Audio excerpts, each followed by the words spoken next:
오늘 이 시간 우리에게 주시는 하나님의 말씀, 역대상 4장 21절에서 23절의 말씀이 되겠습니다.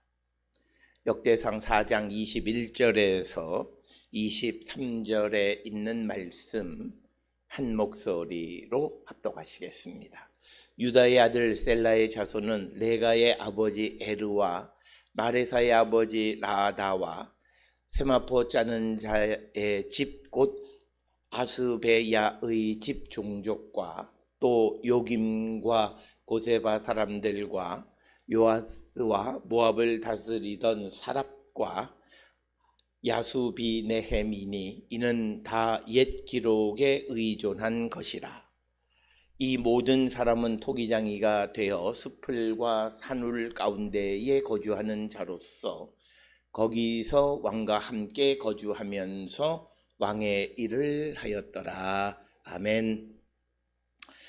오늘 우리가 함께 읽은 역대상 4장 21절로부터 23절에 있는 말씀은 성경 속에서 숨겨져 있던 유다의 세 번째 아들 셀라의 후손에 관한 이야기가 되겠습니다. 우리가 잘 알다시피 그 성경에서 유다 자손들은 유다와 다말 사이에서 낳은 자녀들을 중심으로 이제 자녀들이 후손들이 이어지게끔 되어 있습니다. 우리가 잘 아는 창세기 38장의 이야기를 보면 원래 유다가 자기의 며느리였던 다말에게 이 셀라를 줘야 되는데 그것은 우리가 잘 아는 수원법에 의한 것입니다. 그런데 유다가 다말에게 셀라 주는 것을 주저하자 이제 이 다말과 유다 사이에 그런 관계가 벌어져서 거기서부터 자녀를 잊게 되어졌다라고 하는 이야기와 함께 이 셀라에 대해서는 전혀 언급하고 있지 않는 것인데, 그리고 또 우리가 이미 보았던 역대상 2장에 나와 있는 유다 자손들의 메인 스트림, 즉 메인 족보, 중심 족보 안에서는 언급되어져 있지 않은, 즉 잊혀진 자와 같은 그런 존재가 유다의 세 번째 아들 셀라인데, 오늘 우리 그 역대상 4장 21절로부터 23절에 유다 자손에 관한 마지막, 이제 다음 24절로부터 시므온 자손에 관한 이야기가 등장하는데 그 맨 끄트머리에 바로 21절로부터 23절에 유다의 아들 셀라의 후손에 관한 이야기를 기록하고 있다라고 하는 것입니다. 이런 것을 통해서 보면 이미 유다의 그 중심 족보를 다루는 역대상 2장에서 이 유다의 세 번째 아들 셀라에 대해서 언급하지 않다가 다시 이 맨 마지막에 여기에 첨가한 것을 통해서 보면 우리가 이 역대기 역사가의 그 입장을 우리가 알 수 있는데, 그것은 뭐냐면 이 역대기 역사의 이 신학 중에 하나는 이제 하나님이 바벨론 포로에서 돌아온 유다 백성을 축복하셨다라고 하는 그 축복의 증거 중 하나가 그 지파 안에 수많은 사람들과 넓은 땅을 갖는 겁니다. 그러기 위해서는 이제 역대기 역사가의 메인 지파 중 하나인 중심 지파인 유다를 기록할 때에 유다와 관계되어지는 모든 것, 그것에 대한 어떤 다른 도덕적 윤리적 기준, 과거에 있었던 그런 기준이 아니라 이제 영토를 넓히기 위해서 많은 사람들의 족보 이야기를 다 싹싹 긁고 모으는 형식. 그래서 맨 마지막에 21절로부터 23절의 이야기를 슬쩍 삽입한 것이다 라고 하는 것이 성서를 연구하는 학자들의 많은 중심 생각입니다.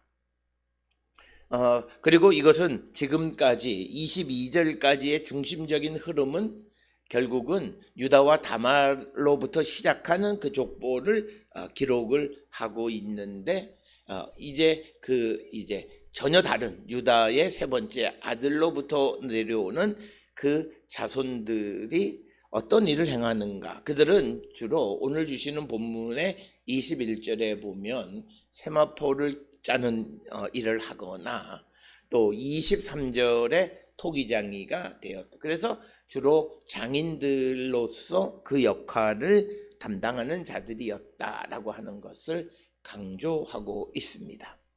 특별히 우리가 역대상의 기록을 보면 우리가 이스라엘 즉 야곱의 아들들의 순서에 제일 첫째는 루벤, 시몬 이런 식으로 가야 되는데 무엇보다도 이 족보에서 유다를 제일 먼저 언급하는 그 이유 중 하나는 유다를 중심으로 두고 있다라고 하는 것을 분명하게 보여주는 그런 모습이 되겠습니다. 그러면서 그 유다의 족보는 어쨌든 유다와 다말 사이에서 이루어지는 그 족보이고, 그렇기 때문에 이 역대기서 안에서는 유다와 다말 사이의 관계에 대한 도덕적 판단 이런 것은 없고 단지 후손을 이어갔다라고 하는 것에 초점을 두고 그것을 이 족보 속에 삽입하는 것을 볼 수 있고, 아마 그것은 단순히 이 역대기 역사가의 자기 자신만의 입장이 아니라 당시를 살았던 그 시대 정신이 그것을 용납했다라고 하는 것이죠. 우리가 그것을 잘 알 수 있는 것 중에 하나는 룻기서에도 보면 이 다말의 이야기를 후손을 이은 자로서 찬양하는 모습을 발견하는 것에서 우리가 그런 것을 잘 알 수 있다라고 하는 것입니다. 그래서 오늘 우리가 주시는 이 본문의 말씀에서는 지금까지 언급되어져 있지 않던 셀라의 후손을 유다 자손의 계보의 맨 마지막에 첨언했다. 그래서 이런 것을 통해서 보면 이 시대적인 상황이 그렇기도 했지만 역대기 역사가는 굉장히 포괄성 있는, 그래서 우리가 지난 시간에 보았던 것처럼 이방 여인과의 결혼해서 거기서 낳은 자녀들, 그들이 유다의 혈통이기만 하면 그것에 대한 가치 판단하지 아니하고 족보에 포함시키는 그런 모습을 우리가 보게 되고, 또 오늘 주시는 본문의 말씀에서 사실은 이 유다의 아들 셀라는 결국은 밧수아라고 하는 가나안 여인을 통해서 낳은 자들입니다만, 그러나 그것을 이전의 역사적 관점이나 사람들의 생각에서는 부정적 생각을 하고 있었지만 본문에서는 그런 판단 없이 그대로 족보에 포함하고 있다. 따라서 우리는 이 역대기 역사를 통해서 포용성이라고 하는 것, 이것을 우리가 굉장히 중요하게 여기는 것이고, 이것은 나중에 바울 사도가 고린도 전후서나 로마서 같은 데에서 이제 복음을 전할 수만 있다면 내가 그 율법 있는 자처럼, 뭐 율법주의자가 된다는 것이 아니라 율법 있는 자처럼 되고, 또 내가 또 복음만 전할 수 있다면 내가 이방인처럼 되기도 하고, 그래서 어떤 융통성, 목표를 달성하는데 그 목표는 하나님을 중심으로 해서 예수를 믿는 사람이라면 모든 누구든지 용납한다라고 하는 그런 신약 성경에 등장하는 이 포용성은 바로 우리가 구약 성경의 역대기 역사로부터, 즉 유다 왕국 말기 바벨론 포로에서 귀환하는 그 사람들이 이제 바벨론에 가서 70여 년 동안 있으면서 다양한 문화와 자기들이 생각해보지 못했던 많은 사건들을 경험하고 난 후에 이제 하나님에 대한 인식이 폭넓어진 것이다. 오늘 우리가 살고 있는 이 시대에도 마찬가지로 우리가 사람이 어떤 중요한 또는 아주 심각한 일을 겪고 나게 되면 그 사람의 삶 전체가 변화되는 것을 우리는 보게 됩니다. 그와 마찬가지로 이 이스라엘 백성들도 망하지 않을 것 같았던 유다 백성들이 바벨론 포로로 잡혀가고 외지에서 70여 년 동안 살아가는 삶을 살다 보니까 이제 하나님에 대한 인식이라든지 이런 것들에 큰 변화가 있었다. 그래서 그런 시대적인 큰 변화를 겪고 난 자들이 기록한 역대기 역사 속에는 앞에 신명기 역사, 즉 열왕기서나 또는 사무엘서나 이런 데에 나타나지 않았던, 그리고 예언서들에서 보기 힘들었던 굉장한 포용성을 우리가 발견할 수 있고, 그리고 모든 유다에 관계되어진 사람이라면 그들을 다 족보 안으로 끌어들이려고 하는 그런 노력이 우리가 이 족보를 통해서 볼 수 있고, 이 유다의 족보 4장 23절까지의 핵심은 유다 지파가 이처럼 흥한 그 족보, 즉 흥한 자가 되었다. 이것은 하나님의 은혜이다. 그래서 이것을 강조하는 것은 단순히 어떤 사회적인 현상으로만이 아니라 그것을 통해서 하나님의 위대하심,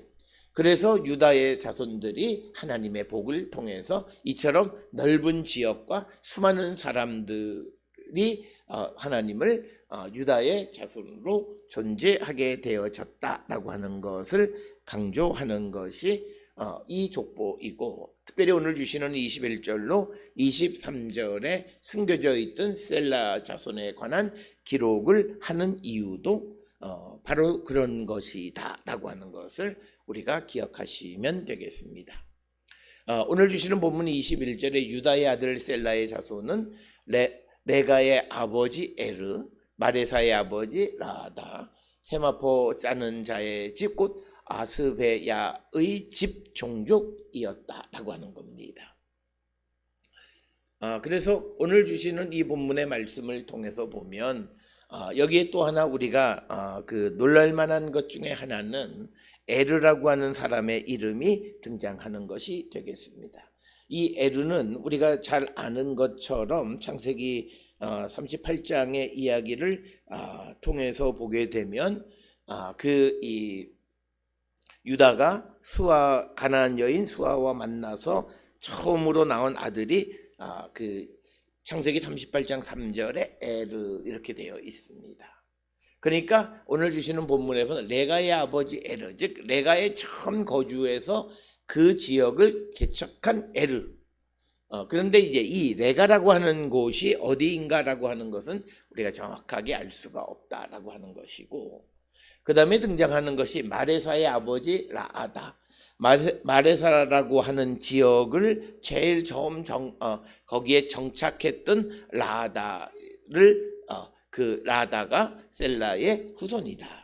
우리가 여러 차례 언급이 되었습니다만 이 마레사는 백구브린 남쪽 2km에 위치하고 있는 텔 산다하나라고 하는 곳으로 보통 이야기하고 있고, 역대상 2장 42절에서 마레사는 갈렙의 손자이고 헤브론의 아버지다 이렇게 기록이 되어 있는데, 오늘 주시는 이 21절에서 마레사는 라다, 즉 그 셀라의 후손에 의해서 생겨났다. 그래서 우리가 이런 사실을 통해서 알 수 있는 것은 마레사라고 하는 한 지역이 있는데 이곳이 누구에게 속해 있는가. 그래서 우리가 역대상 2장 42절에서는 갈렙 자손에게 속한 것으로 기록되어 있지만, 그러나 오늘 우리가 읽은 역대상 4장 21절에서 마레사는 셀라의 그 후손인 라다가 처음 그곳에 정착했다라고 하는 그런 설명. 그래서 이것은 우리가 그 고대 유다 안에서도 한 지역의 어떤 기원에 관한 다양한 전승들이 있었다라고 하는 것을 우리가 염두에 두고 이해하면 쉽게 이해할 수 있습니다. 그래서 우리가 성경 안에서도 보면 어떨 때는 이렇게 이야기하다가 어떨 때는 저렇게 이야기하는 것은 바로 그런 이유 때문이다라고 하는 겁니다. 그래서 마레사가 셀라의 후손에 의해서 세워진 곳이냐 아니면 마레사가 갈렙에게 속한 곳이냐라고 하는 것은 다양한 전승 때문에 생겨난 것이다 라고 하는 것이고, 그 다음에 이제 또 하나는 세마포 짜는 자의 집인 아스베야의 집이 바로 셀라의 후손에 의해서 세워졌다라고 하는 것입니다. 아스베야의 집이라고 우리 그 번역을 했습니다만 이것에 대해서 많은 사람들은 이것을 그 베이트 아스베아, 그러니까 이것을 베이트 아스베아라고 하는 지명으로 이해하는 사람들도 많다라고 하는 것입니다. 그러면 이 베이트 아스베아가 어디냐? 그것의 위치는 정확하게 알 수는 없지만 아마 내용상으로 보아서 아마 마레사 근처의 어느 지역으로 추정을 합니다. 우리가 이 구약 성경을 읽을 때 특히 지명이나 인명, 특히 지명에서 이렇게 베이트와 붙은 것을, 베이트의 원래 기본적인 의미가 집이라는 의미입니다. 그래서 그것을 아스베아의 집이라고 읽을 것이냐, 아니면 베이트 아스베아, 그래서 하나의 고유명사, 뭐 베이트레헴처럼 우리가 베이트레헴을 떡의 집이다 이렇게 번역은 하지 않는 것처럼, 또는 뭐 레헴의 집이다 이렇게 우리가 번역하지 않는 것처럼 아스베아의 집이라고 하는 것도 베이트 아스베아라고 하는 지명으로도 얼마든지 읽을 수 있다라고 하는 것이고, 그곳은 아마 세마포를 짜는 사람들이 활동했던 곳이다라고 하는 거예요. 그래서 오늘 주시는 21절을 통해서 유다의 아들 셀라의 후손들은 이런 장인의 삶을 살았던 것으로 우리가 추정할 수 있고, 그래서 21절에는 세마포를 짜는 것, 그리고 23절에서는 장인의 역할, 그 토기를 만드는 역할을 한 것, 이렇게 우리가 이해할 수 있게 되겠습니다. 그 다음에 이제 오늘 또 주시는 21절에서 우리가 한 가지 좀 우리의 기억력을 우리가 동원해야 되는 것은, 이 21절에 나오는 레가의 아버지 에르라고 하는 것은, 이 에르는 창세기 38장 3절에서는 유다가 수아와 사이에서 낳은 첫 번째 아들입니다. 그 에르입니다. 그런데 이 에르라고 하는 것이 아인 레시인데 이걸 뒤집어 라아, 악이에요. 그래서 우리가 에르가 악하기 때문에 하나님에 의해서 죽임을 당했다 이렇게 창세기에 기록하고 있습니다. 그런데 이 에르와 이 오늘 역대상 4장 21절에 등장하는 이 에르는 서로 다른 에르이다라고 합니다. 그러니까 이것은 셀라가 자기가 낳은 아들에게 죽은 자기의 형의 이름을 지어 준 것이다 이렇게 우리가 이해할 수 있고, 그래서 어떤 사람들은 이것이 수원법에 의해서 아마 형의 대를 잇는 그 자녀가 아니겠느냐라고 말하기도 합니다. 그러나 우리가 그것에 대해서 또 다른 설명은 성경에 나타나 있지는 않지만, 그런데 왜 셀라가 자기의 죽은 형의 이름 에르를 자기의 아들에게 주었을까라고 하는 그런 의문에 대해서 조금이라도 실마리가 있으면 그걸 통해서 설명을 하려는 것이 성서학자들입니다. 그런데 그 에르는 아들이 없이 그냥 죽은 그 자기의 형이고, 그래서 자기가 이 셀라가 낳은 첫 아들을 자기 형의 그 가문을 잇는 자로 그 이름을 에르로 붙인 것이 아니겠는가라고 추정을 합니다.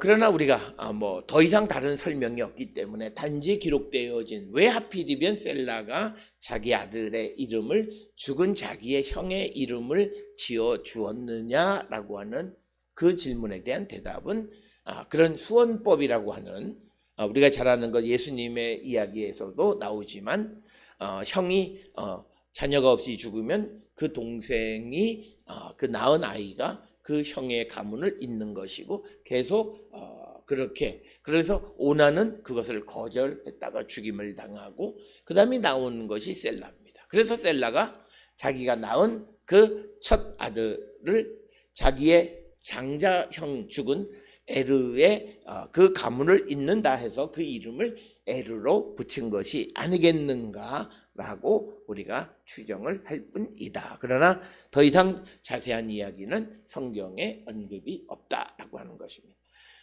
그래서 오늘 주시는 이런 설명들, 그래서 우리가 성경을 읽을 때 특히 이 족보는 단순히 사람 이름의 나열이 아니라 그 이름 하나하나에 담겨있는 의미가 무엇인가를 추정하다 보면 우리가 생각하지 못하는 그런 내용들이 함축되어져 있다라고 하는 것입니다.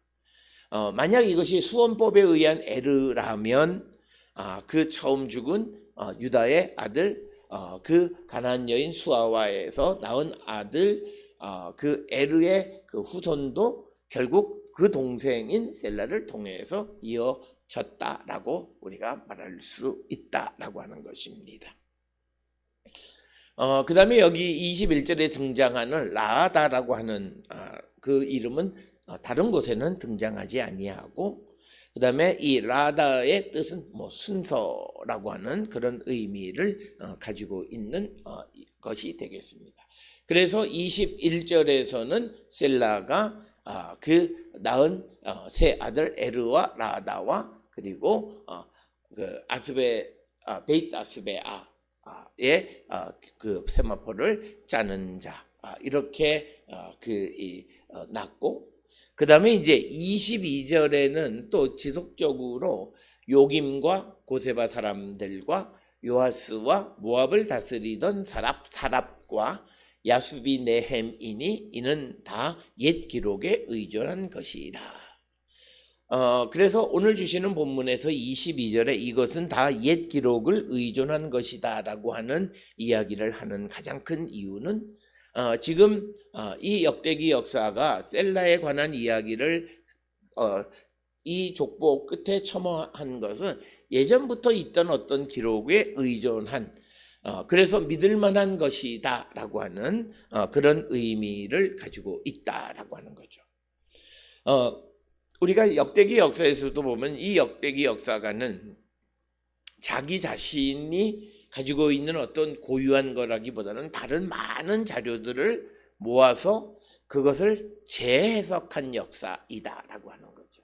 그런 가운데에 이제 셀라의 자손에 관한 기록이 있는데 이제 이것을 포함할 거냐 뺄 거냐라고 하는 결정은 역대기 역사가가 하는데, 역대기 역사가는 이 또한 하나님께서 유다에게 주신 후사들이기 때문에 그들을 포기하지 않고 그것을 족보에 집어넣은 것이고, 그런 예는 우리가 성경에서 찾아보기가 매우 어려운데 이것은 결국 내가 임의로 만든 것이 아니라 어떤 옛날부터 즉 오래된 즉 믿을 만한 기록에 의한 것이다 라고 하는 그런 의미를 담고 있습니다. 오늘 주시는 이 본문의 말씀 22절은 굉장히 우리가 해석하기가 어려운 그런 말씀입니다. 특별히 오늘 주시는 이 본문의 말씀에서 어려운 것 중 하나가 고세바 사람들, 즉 안쉐이 코세바, 안쉐이 코세바. 보통 우리가 히브리어에서 어디의 사람들 할 때 안쉐이 플러스 다음에 나오는 것은 지명입니다. 그런데 오늘 지명에 고세바 이렇게 되어져 있는데 이 고세바라고 하는 것이 또 창세기 38장 5절에 보게 되면 셀라의 출생지가 거십입니다. 그래서 이 거십이라고 하는 것에 카프사인 유드 베이트입니다. 그런데 그것과 고세바라고 하는 카프사인 베이트 알렙과 그 형태가 자음의 형태가 같다라고 하는 겁니다. 특별히 고세바의 맨 끝에 있는 알렙이라고 하는 것은 아람어의 영향이다라고 하는 것. 그러니까 결국은 그 거십 사람들이라고 하는 것으로 이해할 수도 있다고 그렇게 해석을 합니다. 그러니까 오늘 주시는 22절은 결국 셀라의 자손들을 이야기하면서 그 셀라가 태어난 곳인 거십, 그곳의 사람들도 결국은 그 셀라의 그 후손들, 셀라가 낳은 자녀들로 말미암아 거기에 거주하게 되어졌다. 그러니까 아버지 조상 셀라가 태어난 곳에 그 후손들도 거주하게 되어졌다라고 하는 개념으로 우리가 이해할 수 있습니다. 요김이라고 하는 것은 우리가 잘 알다시피 여호야김의 축약형입니다. 그러니까 이스라엘 사람들은 다니엘, 이것을 다니라고 축약해서 부릅니다. 다니엘 하는 뒷부분을 떼고 다니라고 부르기도 합니다. 마찬가지로 여호야킴인다 요김이라고 부르기도 한다. 그래서 이 요김은 그 여호야킴의 축약형이다라고 하는 것을 우리가 기억하셔야 되겠고, 그 다음에 이제 요아스와 모압을 다스리던 사랍이라고 하는 말입니다.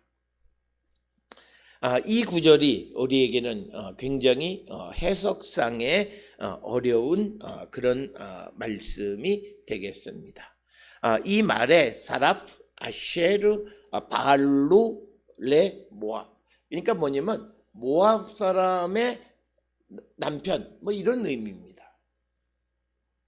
그렇게도 해석할 수 있어요. 그러면 여기서 이야기하는 모압을 다스리던 사압인데 이 사랍은 모압 여인과 결혼한 이방 결혼을 한 여인이란 뜻입니다. 그러니까 오늘 우리가 읽은 성경의 그 말씀의 의미하고는 전혀 다른 그런 의미를 가지고 있는 것이 되겠습니다. 그래서 우리가 이 본문의 말씀을 우리가 이해하기가 굉장히 어렵고, 그 다음에 또 하나 어려운 것이 야스비 네헴입니다. 야스비 네헴이라고 하는 말은 야슈비 라헴, 그러니까 레헴이라고 하는 것은 베이틀레헴을 또 축약해서 부르. 그러니까 이스라엘 사람들은 지명이나 또는 인명을 축약해서, 그러니까 베이트라고 하는 것은 많은 곳에 붙는 것이에요. 그런데 거기에 레헴이라고 하는 빵, 떡 이런 것은 그 지역의 특성이에요. 그러니까 그럴 때 그것을 레헴이라고 붙이는데, 특히 다른 말과 연계해서 사용할 때 그냥 베들레헴 하면 베이틀레헴 이렇게 부르지만, 근데 야스비라고 하는 거죠.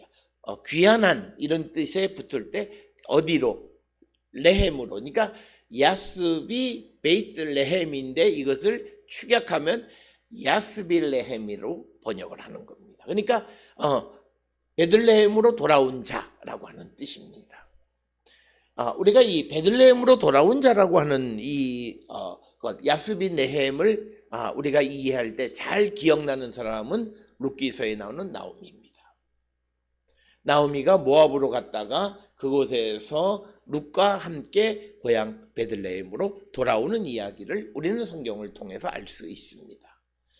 그렇기 때문에 야스비 네헴과 같은 그런 현상들은 벌어지고 있고, 또 모압 사람과의 결혼하는 일들이 있었다라고 하는 것을 룻기서를 통해서 알 수 있다라고 하는 거예요.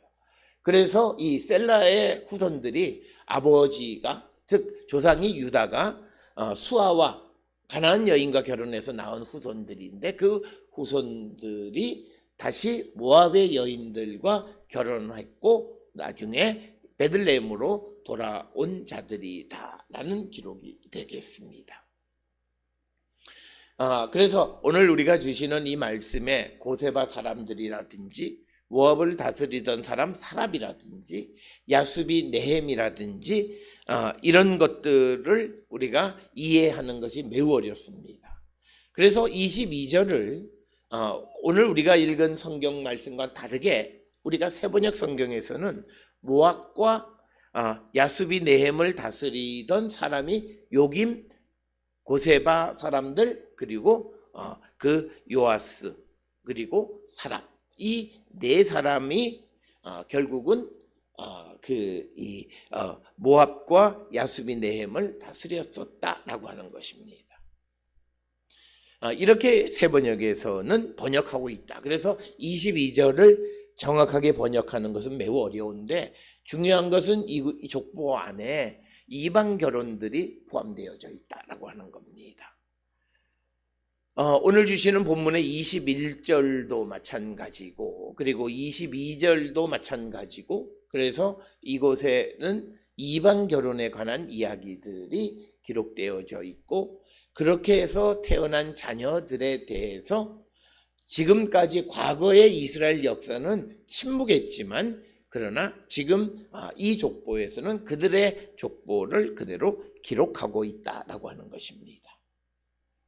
그러면서 이런 이야기들은 다 옛날 기록, 믿을 만한 이야기다라고 이야기하고 있고 이제 마지막 23절에 이 모든 사람들, 여기서 말하는 이 모든 사람들은 다른 사람이 아니라 22절에 등장하는 요김 고세바 사람 요아스 그리고 사랍입니다. 그들은 토기장이었고 그 다음에 숲풀과 산울 가운데 거주하는 자, 이 숲풀과 산울 가운데 거주하는 것도 이것을 풀지 않고 그대로 하면 느타임과 그데라에 거주하는 자, 그들이 느타임과 그데라에 거주했다라고 하는 거죠. 역시 세번역이나 공동번역에서는 이것을 다 숲풀과 산울이라고 번역하지 않고 그데라와 느타임으로 번역했다. 거기에 거주하면서 왕과 함께 거주하면서 왕의 일을 했다라고 하는 것입니다. 그러니까 옹기장이가 토기장이가 된 자들이 왕에게 필요한 일들을 왕이 필요한 그런 토기들을 공급하는 일을 했다라고 하는 그런 의미가 되겠습니다. 그래서 오늘 주시는 본문의 말씀은 21절로 23절의 아주 짧은 말씀은 지금까지 역사상 숨겨져 있던 셀라의 후손을 다시 역사로 끄집어내서 그들의 족보를 기록하고 있고 그들이 어디에서 무엇을 하고 있는가, 특히 장인의 삶을 살아가고 있고 그러나 그들이 어떤 역사의 한 단편 때에는 모압에서 모압 여인과 결혼하고 그런 또 삶을 살다가 다시 베들레헴으로 돌아온 그런 역사를 가지고 있는 것을 그대로 보여주는 겁니다. 그래서 이런 그 역대기서의 그런 생각은 룻기서의 생각과 비슷하다는 거죠.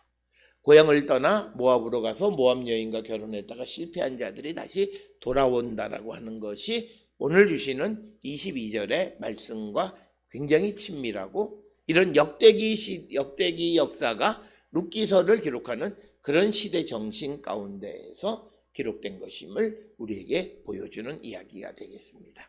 따라서 오늘 주시는 4장 21절로 23절에 있는 이 말씀은 숨겨져 있던 유다의 세 번째 아들 셀라의 후손을 역사의 장으로 드러내고 비록 그들이 이방 결혼을 한 자들이긴 하지만 그 족보에 포함시키는 그런 포용성을 보여주는 것이 오늘 주시는 족보가 되겠습니다. 오늘 주시는 본문의 말씀을 통해서 우리가 성경이 우리에게 보여주는 이 포용성 그리고 또 갈라치는 것이 아니라 그들을 다 포용해서 하나의 유다 족보 안에 포함시키려고 하는 그런 노력이 오늘 역대기서를 통해서 우리에게 보여주고 있다라고 하는 겁니다. 따라서 우리는 어떤 이유에서 사람들을 갈라치고 또 그 사람들을 내몰아내는 것이 아니라 포용하는 그런 삶을 살기로 결단하는 우리 모두가 될 수 있기를 주의 이름으로 축원합니다.